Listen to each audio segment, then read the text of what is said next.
आज का जो हमारा एपिसोड है वह है स्वयं की पहचान। भाई और बहनों, इंसान दूसरे को बहुत जानता है। हम सारी दुनिया को जानने की कोशिश करते हैं। हम एक छोटा बच्चा भी 5-7 का होता है, 5-7 साल का, तो वो गूगल को जब खोलता है, कोई विषय डालता है तो सारे विषय का वर्णन उसमें आता है, तो वो तो सोचता है कि मैं तो बहुत बड़ा ज्ञानी हो गया। हम दूसरे को अपनी गज से नापते हैं और अपने को दूसरी के गज से नापते हैं। ये भ्रांति है, ये अज्ञान है, और अज्ञान एक वेल्डिंग है। यही दुख का कारण है। अगर अज्ञान की वेल्डिंग को तोड़ दिया जाए तो हमारे, और वो तोड़ा जाएगा ज्ञान से, तो उसको तोड़ने से जो है हम स्वयं की पहचान करने लग जाएंगे। वरना हम दुनिया की पहचान करने के अंदर ही अपना स्वयं समय जो है वेस्ट कर देंगे। इसीलिए हमें जो है बाहर केवल गोते न लगा करके भीतर भी गोते लगाने चाहिए।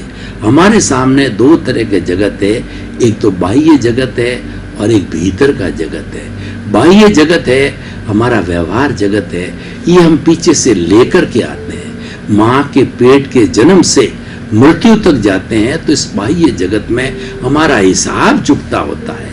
हमें किसी को देना होता है, हमें किसी से लेना होता है। जैसे बैंक का जो अकाउंट खोलते हैं उसके अंदर एक डेबिट होता है, एक क्रेडिट होता है। मान लीजिए बैंक से हमने जो है 10,000 रुपये का लोन लिया, तो वो हमारे जो है डेबिट हो जाएगा। उसके बाद के अंदर हमने अगर उसको 1,000, 2,000, 5,000 डालते रहे और जब ब्याज सहित वह शून्य हो गया डेबिट क्रेडिट, तो हम साहूकार हो गए। हमारा जो है वो क्या कहना चाहिए, कर्जा है, जीरो हो गया। तो इसीलिए वो जो है सारा ये बाहर का जगत है। जितना भी डेबिट क्रेडिट है वो बाहर का जगत है। ये बाहर के जगत की पहचान है, ये तो करनी पड़ेगी, ये तो हो रहा है, इसको आप रोक नहीं सकते, ये तो ऑटो मोड से चलेगा। तो मेरे कहने का अर्थ है जितना उदय और जो है वो गीता की भाषा में बात करें प्रारब्ध है, वो ऑटो मोड से चलता है, वो ऑटोमेटिक है। जो प्रतिष्ठा हम पीछे जन्म में करके आए हैं, वो प्रतिष्ठित आत्मा को जब ने चार्ज किया, वो चार्ज प्रतिष्ठित आत्मा इस जन्म में डिस्चार्ज प्रतिष्ठित आत्मा बनेगी और मन वचन काया की तीनों बैटरियां जीवन भर चलती रहेगी। ये फिल्म है, ये 80 साल की, 70 साल जितने जियोगे, ये फिल्म आपको एज इट इज जो थिएटर में चलती है एज इट इज चलती रहेगी। उसमें आपकी कोई स्वतंत्रता नहीं है। आप जो आयुष्य के अधीन जितनी सांसें लेकर के आए हो उतनी सांसों को आपको लेना पड़ेगा। और लास्ट ब्रीथ जो कही जाती है, लास्ट ब्रीथ के बाद में हम शव डिक्लेयर कर दिए जाते हैं, मुर्दे डिक्लेयर कर दिए जाते हैं और इस शरीर को जला दिया जाता है, स्वाहा हो जाता है। तो हम कहना क्या चाहते हैं कि खाली शरीर का संबंध बाह्य जगत से है और आत्मा का संबंध है वो भीतरी जगत से है। और आत्मा की पहचान स्वयं की पहचान है, क्योंकि आत्मा अजर है, अमर है, अविनाशी है। इसका रंग नहीं, रूप नहीं, गंध नहीं, वर्ण नहीं, जलती नहीं, मरती नहीं, कटती नहीं। ये अनंत ज्ञान वाली है, ये अनंत दर्शन वाली है और ये अनंत शक्ति वाली, अनंत सुख का धाम है। टंकोत्कीर्ण है, ये अव्याबाद है और ये अमूर्त है। और दूसरा ये अजन्मा है और ये भगवान राम जैसा शुद्ध आत्मा है। मैं भगवान कृष्ण जैसी शुद्ध आत्मा हूँ, मैं 24 तीर्थंकरों जैसी शुद्ध आत्मा हूँ, मैं संपूर्ण रूप से विशुद्ध आत्मा हूँ। मन वचन काया से मुक्त मैं शुद्ध आत्मा हूँ। द्रव्य कर्म, भाव कर्म, नौ कर्म, मन वचन काया तथा मेरे नाम की सब माया आप प्रकट परमात्मा प्रभु के सुचरणों में समर्पित करता हूँ।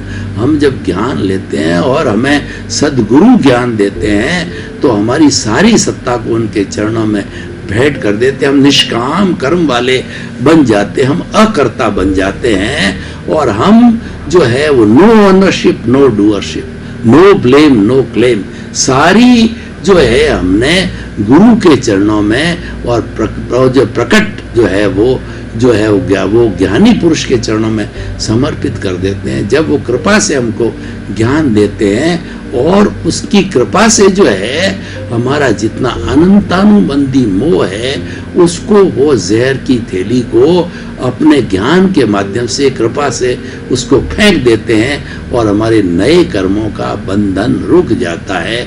और हम अगर बहुत ज्यादा गहरे में जाकर बात करें तो अनंतानुबंधी मोह के बाद में जो प्रत्याख्यानी मोह, अप्रत्याख्यानी मोह और संजलन मोह इतने डाइल्यूट, इतने थोड़े थोड़े होते हैं, वो तो डिस्चार्ज टाइप होते हैं। इसलिए हम ये नहीं कहते हैं कि कर्मों का बंधन 100% रुक जाता, थोड़ा बहुत भी होता है तो नहीं के बराबर हाथों हाथ भुगत लिया जाता है। तो वो इस तरीके से भाई और बहनों वो भीतर की पहचान है। आप भीतर जाइए, आप भीतर जाना सीखिए। जब भीतर जाएंगे तो आपको प्रभु का साम्राज्य मिलेगा और प्रभु के साम्राज्य के अंदर आप ज्ञानी पुरुष हैं। तो जो हमको सदगुरु की कृपा से जो है हमको ज्ञान मिला है, तो उसकी ज्ञान की प्राप्ति के बाद में हमारे प्रभु का रिप्रेजेंटेटिव जो है भाव सत्ता के रूप में प्रज्ञा हाजिर हो जाती है। वह प्रज्ञा वो मोक्ष की प्रतिनिधि है। वो हमें हर क्षण इधर उधर भटक गए तो हम वो याद दिलाएगी। पहले जब हम अज्ञानी थे, यानी जब हम जीवात्मा थे, तो इस अज्ञा के भरोसे चलते थे, अहंकार के भरोसे चलते थे। अहंकार जैसे नचाता था वैसे नाचते थे। अब उस अहंकार को भस्मीभूत कर दिया गया है।